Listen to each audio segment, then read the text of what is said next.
So, we're about a week since the wildfire started, and it's odd that not a single leader has risen from this catastrophe. Oh, there's plenty of ash, but no phoenix rising from it, just chickens with their heads cut off. We now learn that LA Mayor Karen Bass was hosting a cocktail party in Ghana when the catastrophe started. We heard she was handing out shots of Fireball. But not one single heroic person of action. Hell, even Smokey the Bear is nowhere to be found. Someone said he moved to Florida 2 years ago for the lower taxes. Instead, you get this. We're dealing with a myriad of issues. I was just talking to Josh Green, the governor down in Hawaii, who had some ideas around some land use concerns he has around speculators coming in, buying up properties. What's this? It's like he saw a hypnotist years ago who said, from now on, every time you hear the word fire, you will start to dance. He doesn't even know it. But I guess that's what snakes do when they feel threatened. Then there's Cam. Critically important that to the extent you can find anything that gives you an ability to be patient in this extremely dangerous and unprecedented crisis, that you do. Yeah, be patient. For what exactly? For you to complete a real sentence? We could be here for months. She's like a talking parrot with a speech impediment, making no sense and complaining about crackers. Then there's this idiot. Looking back, would you have taken that trip overseas? You know, I am going to focus today on what we know. Can I ask you one question about Truly a real inspiration for homicide. Then the big guy. You'd have this fire going crazy and burning everything down and 3 houses being fine. Or neighborhoods that were still green. That house next door still has green shrubbery on it. And, you know, the house is fine. There's only, I think, 4 or 5 houses in that 200, you know, it's in the Pasadena area. But my generic point is, it's almost like it's a battle scene. Thanks for the update, dip. You know,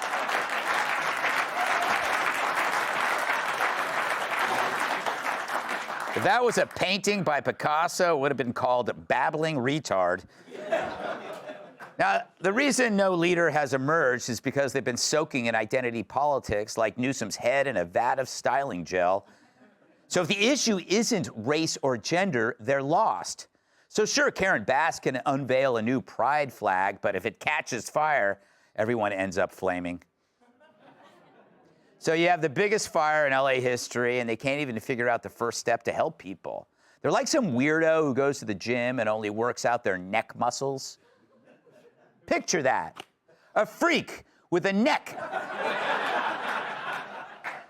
With a neck so big it cuts off blood flow to the brain. And everything else is atrophied. In this case, they failed to build the muscles that would respond to any or all real problems. Whether it's immigration, crime, or natural disasters, they come up empty because in their toolkit, there is but one single club, identity politics, and it can't help them.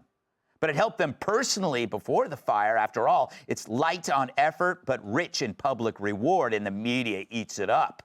And much of California voted for it. Hell, Hollywood lobbied and politicked on behalf of it. It's easy to see why. Surface-level celebs found identity politics right up their alley. By faking empathy, you appear to do something without having to lift a finger. Hey, look, everybody, not only do I play the good guy in movies, but I'm one in real life, too. It's same with pushing climate hysteria. Just saying we must do something means you don't have to do anything. Just shout platitudes and you're back on your private jet out of LA, girlfriend with your girlfriend and her algebra tutor. Of course, you could have done all the things needed to help combat fires while pushing climate change, but they didn't.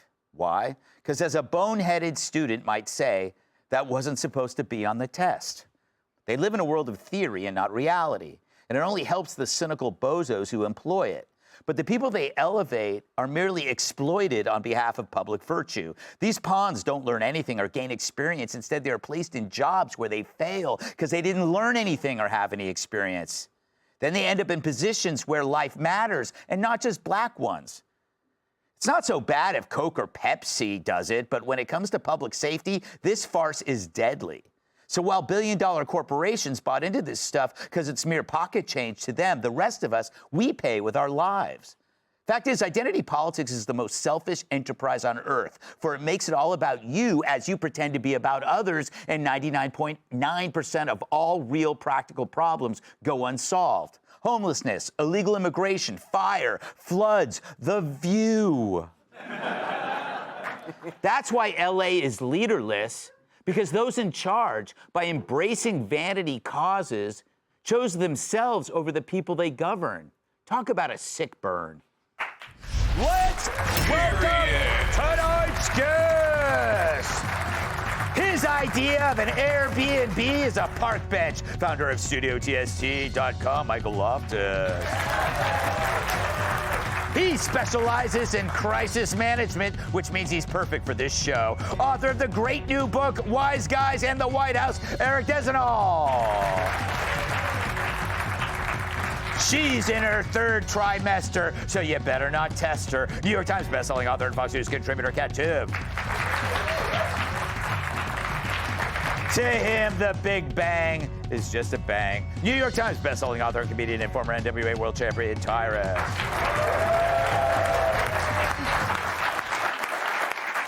Michael, it must be hard for you to sympathize with people who've lost homes since you never had one to lose. Thank you.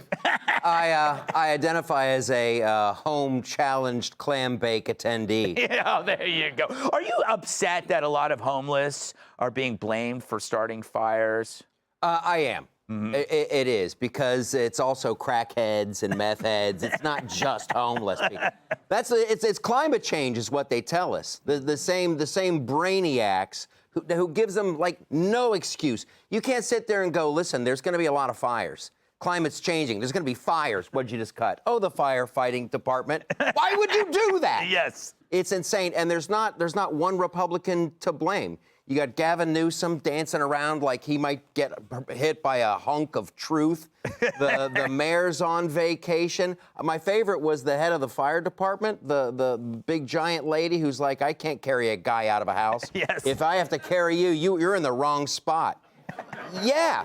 That's when I'll need you, dumbass. Right? My legs are broken. I'm trapped under rubble. That would be the wrong spot. Yes. There is no right spot when you're on fire. That's right. You just have to rotate so that it evens out the burn. It's horrible.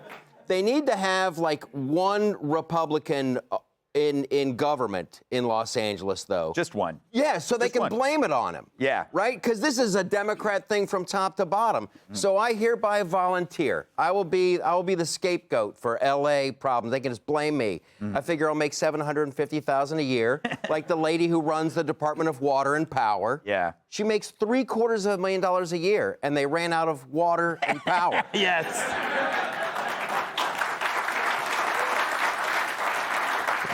Eric, congratulations on the new book, Wise Guys in the White House, Gangsters, Presidents, and the Deals They Made. This sounds pretty awesome. And you are an expert in crisis management. You've had some pretty famous clients. I know you can't name them. Maybe one rhymes with Shill Bosby, but we won't get into it. This leadership is in crisis right now. In L.A., yeah. Yeah. What would you tell them to do? Well, look, the job of a politician is to accept credit for things they didn't achieve and to accept blame for problems they didn't cause. Yeah. And I remember years ago watching the L.A. earthquake. This was about 1994, and a reporter went up to a city manager and went, "What went wrong here?" Well, a tectonic plate moved. Yeah. That's what went wrong. But in the media climate that we are in, the only currency we understand is blame. Right. And that is, when I have a client in this situation, they want to talk about this and that. The only thing that they talk about is blame. Mm-hmm. Now, here's the challenge. There is really no way to get out of it, even though people think there is. And what ends up happening is everything that is in the ether, DEI, going to Ghana, not giving the fire department enough money. Whether you caused it or not, it doesn't matter. Her situation, the mayor, is unsurvivable. Right. Now, what remains to be seen is Gavin Newsom, because he may have a future, and what he's going to have to show is the thing that Americans want to see more than anything in a politician, which is your capacity to take your beating. Yeah, and also, this, great points. It's not so much the thing, it's what you do after the thing. Like, if you make a mistake, you're not judged for it. You just try to do it better next time. But you see with this constant churning of identity politics, it's incapable of change because the ideology matters more, Kat. What was with the weird dance? Did you think he has hemorrhoids? I mean, sometimes you have to do that. He was standing up. Well, still. But now I think you have hemorrhoids. You know what? You're pregnant, you're going to get hemorrhoids. Thank you for sharing that with me. You know, I think that also she's not even trying, right? The mayor's not even trying. When she was, I keep going back to that clip where the reporter's trying to ask her questions and she just doesn't answer. Yeah. Because by not answering, what she's implying with that is like, oh, I better not say something wrong or else things might get really bad. Yes. And the people watching that are people who either their house is burned down or they are reasonably afraid that their house is going to burn down at some time in the near future. So in that moment, her main concern is still herself. And, oh no, if I say something wrong, then things are going to get worse for me. I think there's really no way things can get worse for you anyway, so you should at least try to say something. It's the least you could do, but I think that it totally just... She's acting like a dude in a relationship. Yeah. You know? She is. Yeah, you just try not to say anything because you think if anything I say, I'm screwed. Okay. Yeah, or like when you're like, oh, yeah, it's like the dude that, yeah, exactly. Like, oh, like you stop, you know, like can you not like other girls' bikini pictures? Like, I guess I'll just delete the app then. That's great. Fine, if you want me to delete the app, I will. It's like, no, we're not even talking about the thing anymore. Just talk about the thing. You owe me that. You know, Tyrus? Okay, before you go, I have to push back and blame this on dudes. Yeah. Okay? No. Because if the spot is bad, we leave. Yeah. She's not leaving. That's a woman. So don't put it on us. Because Oh, a man at the airport, when they surrounded me like, Tyrus, what are you going to say? And, hey, man, is that flight going to Oklahoma? And I would have left. Yeah.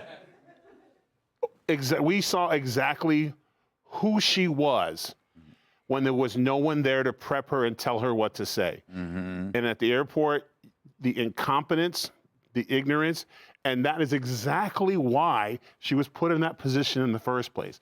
The people that funded her, the people that paid for her campaign, all they needed to do was to sign and say little speeches for their agenda. And she was the perfect thing because if you challenge her, her first response is, you're doing it because I'm a woman. And if you're a white person to challenge, you're doing it because I'm black. And then if you get past both those, you're doing this because I'm part of the rainbow. So all those are contingency plans. But unfortunately, black, rainbow, woman has nothing to do with you partying up while the city that you were sworn in to protect is burning to the ground. So she had no answers. But it's not, and it's funny because you talk about all the time, they're like, there's too many old white men in politics. When you look at California's setup, it's pretty much the same thing. Isn't that a little bit peculiar that it's all the same thing? Was it when Whitey did that? It was a huge problem, but then they could put all their friends and buddies in positions, all not qualified. Also, while this happened, if Newsom is smart, he'll let it go for another week. And this dance is, while he was doing the interview, realized, I'm gonna blame this on the mayor. That's what this was. That was a celebration. That was a celebration like, I've got it. The mayor did it. Well, blame shimmy. Yeah. All right. Well, I think you're getting to something that is important, which is force of personality. And one of the things that does happen that is relevant in a crisis situation is, does somebody have a certain amount of strength? And I remember I had a client, the CEO of a very large company, and a reporter stood up and said, you are one of the biggest polluters in this country. He said, you're wrong. We are one of the biggest polluters in the world. And let me tell you what we're trying to do about it. It was so disarming. And one of the things I think people, whether you like them or not, admired about Trump is his capacity to be forceful. Yeah. And I think one of the things that people also admired about Bill Clinton was the capacity to endure. Yeah. And when you have a personality like Bass, you have somebody who seems to be running. And in her defense, there is no magic trick. There's no play here. But it doesn't help to go to Ghana and the whole DEI background. It just adds fuel to it. Yeah, you know, there is one magic trick: disappear. I'm Steve Doocy. I'm Brian Kilmeade. And I'm Ainsley Earhart. And click here to subscribe to the Fox News YouTube page to catch our hottest interviews and most compelling analysis.